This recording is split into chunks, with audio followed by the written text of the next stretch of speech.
Kita inginkan tingkat surga yang paling tinggi, surga Firdaus bersama Rasulullah. Tapi tahu kemampuannya cuma sedikit.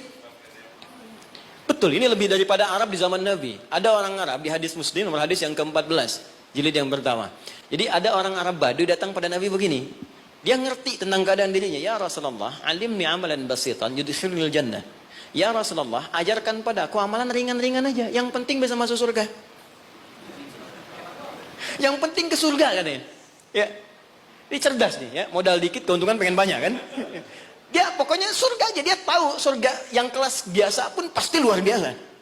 Ya, nggak apa-apa nggak masuk Firdaus, surga Aden nggak apa-apa. Yang penting masuk surga, ajarkan padaku dikit-dikit aja. Maka apa kata Nabi? Cukupkan kerjakan yang wajib saja. Iktafi bil faraid, jadi fardu aja nggak perlu sholat sunnah. Ramadan, tunggu puasa Ramadan aja nggak perlu puasa sunnah. Tapi kamu jangan maksiat. Kalau pengen nambah, kerjakan kata Nabi, anta tawwa, kecuali yang sunnah kamu pengen tambah.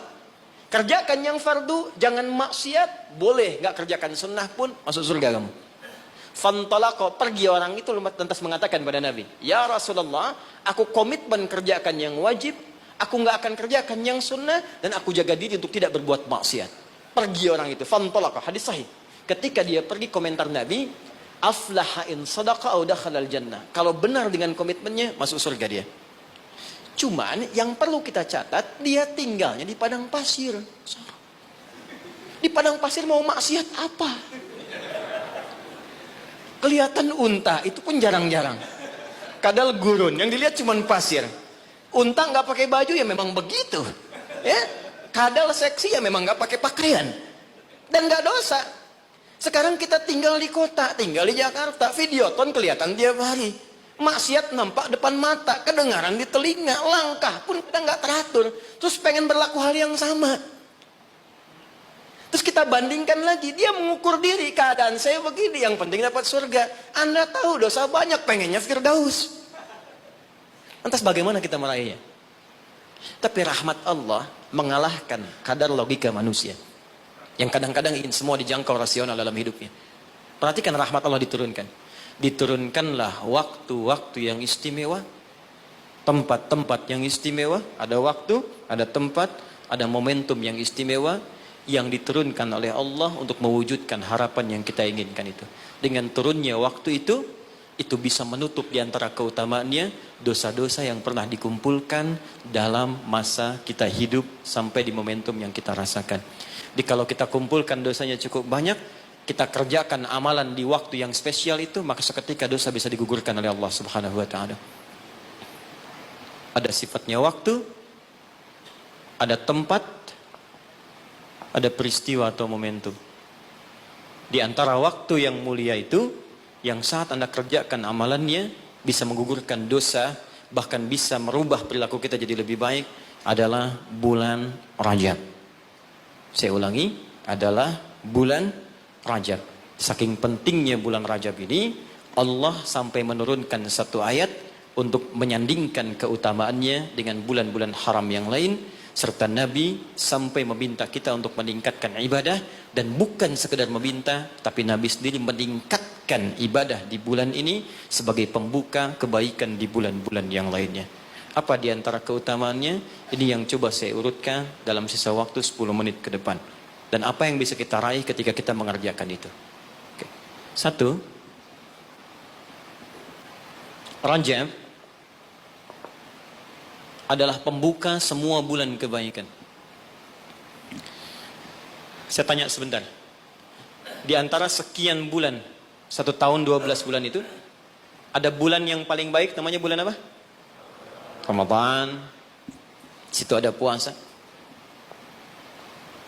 Setelah itu ada apa? Yang kita dapat Idul Fitri di situ? Syawal, bahkan ada puasa. Apa lagi? Dzulhijjah, ya, ada Idul Adha di situ, Dzulhijjah. Kalau kita lihat hadisnya, bulan ke-11 pun Dzulqa'dah, bulan bagus, disebut bulan haram, Dzulqa'dah. Sebelum Ramadan, itu bulan yang sangat digemari oleh Nabi. Sampai Nabi banyak puasa di bulan itu. Yaitu Sya'ban. 1, 2, 3, 4, 5. Ada dari 12 bulan, ada 5 bulan yang sangat istimewa, sifatnya berurutan. Sya'ban 8, 9 Ramadan, 10 Syawal, Dzulqa'dah yang ke-11, Dzulhijjah yang ke-12. Pembukanya, pintunya Rajab. Nggak mungkin bisa ke Sya'ban kecuali masuk Rajab dulu. Nggak mungkin dapat Ramadan kecuali Rajab dulu.